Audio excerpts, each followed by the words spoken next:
श्रेणी सप्तम विषय भूगोल प्रसंग वायुमंडल तार उपप्रसंग होची पृथ्वीर मुख्य चाप बलय। तो आज आम पार्ट 4 रे पृथ्वीर मुख्य चाप बलय विषय पढ़ा। तो चलो स्टार्ट करवा। वायुर चाप अधिक हेले गुरुचाप एवं कम हेले लघुचाप होइथाए।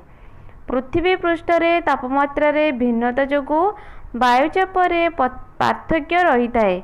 एही दृष्टि पृथ्वी को 7 गोटी चाप बलय रे विभक्त करा जायछि। तेबे आमे जानिले पृथ्वी को केतोटी चाप बलय रे विभक्त करा जायछि 7 गोटी। तो चलो से गुडी को गोटे गोटे हमें डिस्कशन करवा।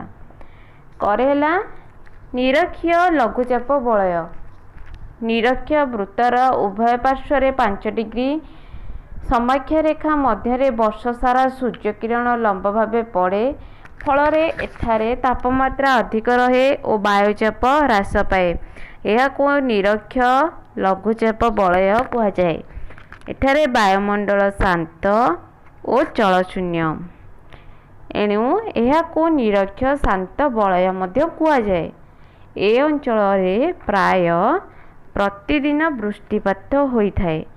तेबे पिला माने निरक्षीय लघुचाप बलय कहले ताहाको मध्य निरक्षीय शांत बलय बोली कहुए। एवं सही अंचल रे सबुदिन प्राय वर्षा हुए। तापरे खरे आमे पढ़िबा उपक्रांतीय गुरुचाप बलय। सेटा लघुचाप थिला, एटा हमर गुरुचाप। निरक्षीय अंचल ऊर्ध्वगामी वायु उभय गोलार्धर मेरु आड़ को गति करे। फल यह प्रसारित होई शीतल और भारी हुए। यही भारी वायु उभय गोलार्धर प्राय 25 डिग्री रु 35 डिग्री समक्ष रेखा मध्य निम्नगामी हुए। फल ये अंचल गुरुचाप सृष्टि हुए। यह को उपक्रांतीय गुरुचाप बलय बोली कहुए। ए अंचल वायु सर्वदा निम्नगामी। एठारे वायुर पार्श्व प्रवाह न थाए, एणु यह को उपक्रांतीय शांत बलय बोली कहुए। तापर आमे जानिबा गरे उपमेरु देशीय लघुचाप बलय। पृथ्वीर आवर्तनर वेग 2 मेरु वृत्त अंचल रे अधिक। एही कारणरू उभय गोलार्धर 60 डिग्री रु 70 डिग्री समक्ष रेखा मध्य वायु क्रांतीय अंचल आड़ को विक्षिप्त हो जाए। फलतः यही अंचल वायु पतला होई लघुचाप सृष्टि करे। यह को उपमेरु देशीय लघुचाप बलय कहुए। मेरु देशीय गुरुचाप बलय क्या कहुए। मेरु अंचल सर्वदा बरफाच्छन्न, तेणु वायु शीतल और ओजनिया थाए। फल एठारे गुरुचाप सृष्टि हुए। उत्तर गोलार्धर यह उत्तर मेरु देशीय गुरुचाप बलय एवं दक्षिण गोलार्धर यह दक्षिण मेरु महादेशीय दक्षिण मेरु देशीय गुरुचाप बलय नाम परिचित अटे। तापरे पिला माने आम जानिबा वायु प्रवाह। तुमे जानिछ वायु गोटे जगह आ गोटे जगह को प्रवाहित हुए। गतिशील वायु को वायु प्रवाह कहुए।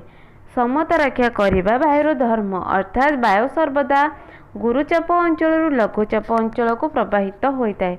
प्रवाहित वायु संबंध आलोचना बेले यार दिग और वेग को प्राधान्य दि जाए। विंड वेन द्वारा वायुर दिग और एनीमोमीटर द्वारा वायुर वेग मपा जाए।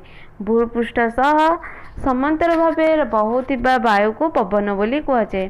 निम्न बा ऊर्ध्वमुखी वायु स्रोतर नाम नामित। समस्त वायु प्रवाह मुख्यतः 4 श्रेणी विभक्त कर जाए, यथा 1 नियत वायु, 2 सामयिक वायु, 3 स्थानीय वायु, 4 आकस्मिक वायु। तो चलो जानिबा नियत वायु क्या कहुए। गुरुचाप बलय लघुचाप बलय को नियमित वायु प्रवाह हुए। यह को नियत वायु प्रवाह कहुए। यही वायु प्रवाह स्थायी अटे। वाणिज्य वायु, पश्चिम वायु और मेरु वायु यही श्रेणी वायु प्रवाह। उपक्रांतीय गुरुचाप बलय निरक्षीय लघुचाप बलय को प्रवाहित वायु को आयन वायु कहुए। पृथ्वीर आवर्तन जोगु यार उत्तर गोलार्धर उत्तर पूर्व दिगरू एवं दक्षिण गोलार्धरे दक्षिण पूर्व दिगरू प्रवाहित हुए। पूर्वे पालटଣା ବୋଇତରେ ବାଣିଜ୍ୟ କରିବାର କାରବାରରେ ଏହା ସହାୟକ ହେଉଥିଲା। ଏହାକୁ ବାଣିଜ୍ୟ ବାୟୁ ମଧ୍ୟ କୁହାଯାଏ। ଉଭୟ ଗୋଲାର୍ଦ୍ଧରେ ଉପକ୍ରାନ୍ତୀୟ ଗୁରୁଚାପ ବଳୟରୁ ଉପମେରୁ ଦେଶୀୟ ଲଘୁଚାପ ବଳୟକୁ ପ୍ରବାହିତ ବାୟୁକୁ ପଶ୍ଚିମ ବାୟୁ କୁହାଯାଏ। ପୃଥିବୀର ଘୂର୍ଣ୍ଣନ ଯୋଗୁଁ ଏହା ଉତ୍ତର ଗୋଲାର୍ଦ୍ଧରେ ଯଥାକ୍ରମେ ଦକ୍ଷିଣ ପଶ୍ଚିମ ଦିଗରୁ ଏବଂ ଦକ୍ଷିଣ ଗୋଲାର୍ଦ୍ଧରେ ଉତ୍ତର ପଶ୍ଚିମ ଦିଗରୁ ପ୍ରବାହିତ ହୁଏ। ଏହି ବାୟୁର ବେଗ ଓ ଦିଗ ପରିବର୍ତ୍ତନଶୀଳ, ଏଣୁ ଏହାକୁ ପରିବର୍ତ୍ତନଶୀଳ ପଶ୍ଚିମ ବାୟୁ କୁହାଯାଏ। ଦକ୍ଷିଣ ଗୋଲାର୍ଦ୍ଧର ବିସ୍ତୀର୍ଣ୍ଣ ଜଳରାଶି ଉପରେ ପ୍ରାୟ 40 ଡିଗ୍ରୀରୁ 49 ଡିଗ୍ରୀ ସମକ୍ଷରେଖା ମଧ୍ୟରେ ଏହି ବାୟୁ ପ୍ରବଳ ବେଗରେ ପ୍ରବାହିତ ହୁଏ। ଗର୍ଜନଶୀଳ ଏବଂ ଏହି ବାୟୁକୁ ଗର୍ଜନଶୀଳ ଚାଳିଶା ବୋଲି କୁହାଯାଏ। ଉଭୟ ଗୋଲାର୍ଦ୍ଧରେ ମେରୁ ଦେଶୀୟ ଗୁରୁଚାପ ବଳୟରୁ ଉପମେରୁ ଦେଶୀୟ ଲଘୁଚାପ ବଳୟକୁ ପ୍ରବାହିତ ବାୟୁକୁ ମେରୁ ବାୟୁ ବୋଲି କୁହାଯାଏ। ଏଗୁଡ଼ିକ ସବୁ ଗୋଟେ ଗୋଟେ ଡେଫିନେସନ୍। ପିଲାମାନେ ତୁମେ ଏହାକୁ ନୋଟ୍ କରି ନିଜ ଖାତାରେ ଲେଖି ନେବ, ଲେଖି ନେଇକି ତାକୁ ପଢ଼ିବ। ତାପରେ ଜାଣିବା ସାମୟିକ ବାୟୁ ପ୍ରବାହ। ସେଇଟା ସେମିତି ଗୋଟେ ଯେମିତିକି ଦିନ ବା ବର୍ଷର ସମୟ ଭିତରେ ପରସ୍ପର ବିପରୀତ ଦିଗରୁ ପ୍ରବାହିତ ହେଉଥିବା ବାୟୁକୁ ସାମୟିକ ବାୟୁ ପ୍ରବାହ ବୋଲି କୁହାଯାଏ। ଠିକ୍ ଅଛି। ତାପରେ ସ୍ଥାନୀୟ ବାୟୁ ପ୍ରବାହ ଅଞ୍ଚଳ ଭିତ୍ତିରେ ବର୍ଷର ନିର୍ଦ୍ଦିଷ୍ଟ ସମୟରେ ପ୍ରବାହିତ ବାୟୁକୁ ସ୍ଥାନୀୟ ବାୟୁ ପ୍ରବାହ ବୋଲି କୁହାଯାଏ। ଲୁ, ଚିନୁକ୍, କାଳବୈଶାଖୀ ଆଦି ଏହି ଶ୍ରେଣୀର ବାୟୁ ପ୍ରବାହ ଅଟନ୍ତି। ଠିକ୍ ଅଛି ପିଲାମାନେ। ଆମ ଓଡ଼ିଶାର ଉତ୍ତର ଭାଗ ପଶ୍ଚିମବଙ୍ଗ ଆଉ ଆସାମ, ବାଂଲାଦେଶରେ ଗ୍ରୀଷ୍ମ ଦିନ ଅପରାହ୍ନରେ ଏକ ଅତି ଉଷ୍ମ ବାୟୁ ପ୍ରବାହିତ ହୁଏ। ଏହାର ପ୍ରଭାବରେ ଅପରାହ୍ନରେ ଘଡ଼ଘଡ଼ି ସହ ବୃଷ୍ଟିପାତ ହୁଏ। ଏହାକୁ କାଳବୈଶାଖୀ କୁହାଯାଏ। ଏହି ସମୟରେ ଗାଙ୍ଗେୟ ସମତଳ ଅଞ୍ଚଳ ତଥା ରାଜସ୍ଥାନରେ ଏକ ଅତି ଉଷ୍ମ ଓ ଶୁଷ୍କ ବାୟୁ ପ୍ରବାହ ହୋଇଥାଏ। ଏହା ଲୁ ନାମରେ ପରିଚିତ।